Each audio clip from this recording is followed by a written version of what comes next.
வணக்கம் நேயர்களே. இன்றைக்கி நான் உங்களுக்காக வாசித்து காட்ட போகிற புத்தகம் நீயா நானா கோபிநாத் அவர்கள் எழுதிய ப்ளீஸ் இந்த புத்தகத்தை வாங்காதீங்க. 3ஆம் தலைப்பு. ஒரு வேலையை விரும்பி செய்கிற போது உங்களுக்கு அதன் கஷ்டம் தெரிவதில்லை. வரிந்து செய்கிற போது உங்கள் கஷ்டம் பல மடங்காகிறது. கடுமையான உழைப்பாளிகள் என்று தன்னை பற்றி அடிக்கடி சொல்லிக்கொள்ளுகிற பலருக்கும் தான் அவ்வாறு மற்றவர்களால் பாராட்டப்பட வேண்டும் என்கிற ஆவல் அவர்களின் மனதுக்குள் ஒளிந்து கிடக்கிறது என்கிறார்கள் உளவியலாளர்கள். சின்ன சிராய்ப்பை கூட இவர்கள் பூதாகரமாக்கி காட்டுவதை நீங்கள் பார்த்திருப்பீர்கள். நம்மில் பலரும் அப்படித்தான். இங்கே கடின உழைப்பாளி என்ற அடைமொழிக்கு எப்போதுமே சமூக அந்தஸ்து உண்டு என்று உங்கள் நம்பிக்கைதான் இதற்கெல்லாம் காரணம். சாதாரண விஷயத்தை கூட நீங்கள் கஷ்டப்பட்டுத்தான் செய்வீர்கள் என்றால் அதற்கு பெயர் திறமை குறைவு என்பதுதானே அன்றி கடின உழைப்பு என்பது அல்ல. ஒரு வேலையை கடினம் என்று நீங்கள் நினைக்கிற போதே அதை நீங்கள் இஷ்டப்பட்டு செய்யவில்லை என்பதாகத்தானே அர்த்தம். தாங்கள் அனுபவித்து செய்கிற எந்த வேலையையும் கஷ்டப்பட்டு செய்ததாய் வெற்றி பெற்றவர்கள் சொல்லுவதே இல்லை. எழுத்தாளர் சுஜாதாவிடம், இவ்வளவு புத்தகங்கள் படிக்கிறீர்களே, உங்களுக்கு இது கஷ்டமாக இல்லையா என்று கேட்டேன். இதை வேலையாக செய்கிறவனுக்குத்தான் இது கஷ்டம். நான் எனது இதை விருப்பமாக இதை செய்கிறேன். விருப்பத்தோடு செய்கிற யாரும் ரொம்ப கஷ்டம் என்று அங்கலாய்த்து கொள்வதில்லை. கஷ்டப்பட்டு உங்களை யார் அந்த வேலையை பார்க்க சொன்னது?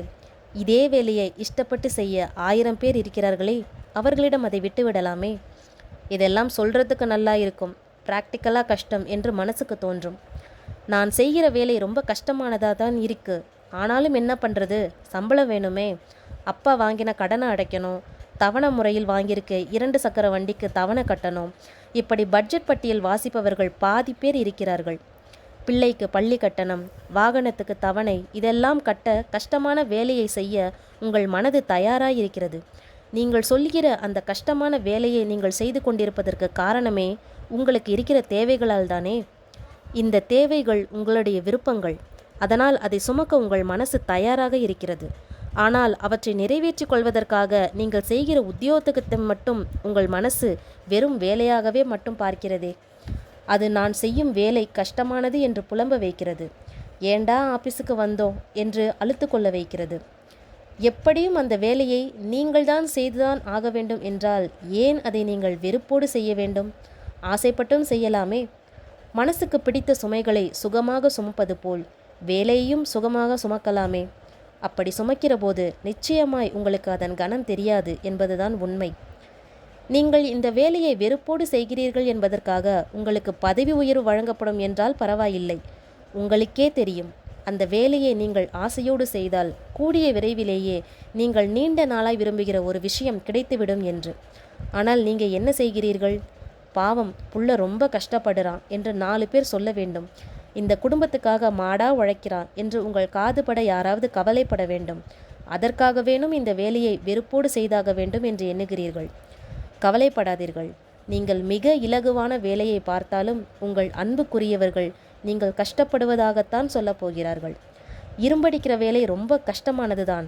ஆனால் உங்களுக்கு பிடித்த இரும்பு அடிக்கிறவர்கள் தாங்கள் செய்யும் வேலையை மிகவும் நேர்த்தியாகவும் திருப்தியாகவும் செய்வதை நீங்கள் கவனித்திருக்க முடியும். அதனால்தான் நமக்கு அவர்களை மிகவும் பிடித்திருக்கிறது. இங்கே ஒரு விஷயத்தை தெரிந்து கொள்ளுங்கள். அவர்கள் உங்களது திருப்திக்காக அந்த வேலையை செய்யவில்லை. அவர்களின் திருப்திக்காகவே அந்த வேலையை அவர்கள் செய்கிறார்கள். இன்னும் சொல்லப்போனால் உங்களை பற்றியெல்லாம், நீங்கள் அவர்களை பற்றி என்ன நினைப்பீர்கள் என்பதை பற்றியெல்லாம் அவர்கள் கவலைப்படுவது இல்லை.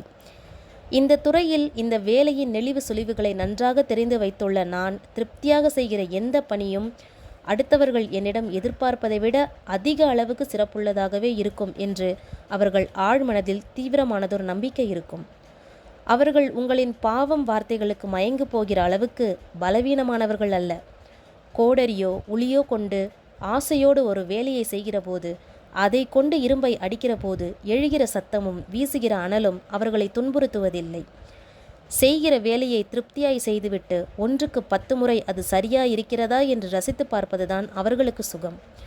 அந்த முனியனோ வெள்ளைச்சாமியோ அவனை வெளியிலிருந்து பார்க்கிறவர்களுக்குத்தான் இரும்படிக்கிறவன்.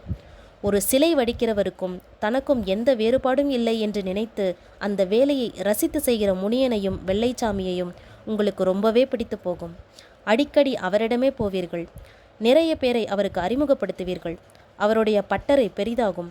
ஒரு நாள் முனியன் காரில் போகும்போது அது உங்களுக்கு உறுத்தலாக இருக்காது, சந்தோஷமாகத்தான் இருக்கும். நீங்கள் ஆசைப்படுகிற பாவம் பாராட்டுகளை விட இது கௌரவமானதாக இல்லையா?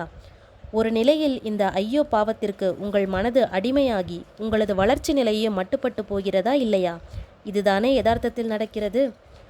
முனியனுக்கும் நெருப்பில் கிடந்து அல்லாட வேண்டும் என்ற ஆசை இல்லாமல் இருக்கலாம். ஆனால் அவரின் கவனம் எல்லாம் வேலையில் இருந்தது. தான் நெருப்பில் கிடந்து வேகிறோம் என்ற எண்ணம் அவர் மனதில் அப்போது இல்லை. ஆனால் புலம்புகிறவர்களின் கவலை எல்லாம் தாங்கள் செய்யும் வேலையில் இருக்கிற கஷ்டங்களின் மீதேதான் இருக்கிறது. ஒரு வேலையை விரும்பி செய்கிற போது உங்களுக்கு அதன் கஷ்டம் தெரிவதில்லை. வரிந்து செய்கிற போது உங்கள் கஷ்டம் பல மடங்காகிறது. நீங்கள் அழுதாலும் புரண்டாலும் அந்த வேலையை நீங்கள் தான் செய்தாக வேண்டும் என்றால் ஏன் நீங்கள் அதற்காக அழ வேண்டும்? அதை ரசித்து செய்தால் நீங்கள் ஆசைப்படுகிற விஷயம் உங்களுக்கு மிகவும் அருகில் வரும். அழுது கொண்டே செய்தால் ஐயோ பாவம் கரிசனங்கள் உங்களை தேடி நிறைய வரும். நீங்கள் எதை விரும்புகிறீர்கள்?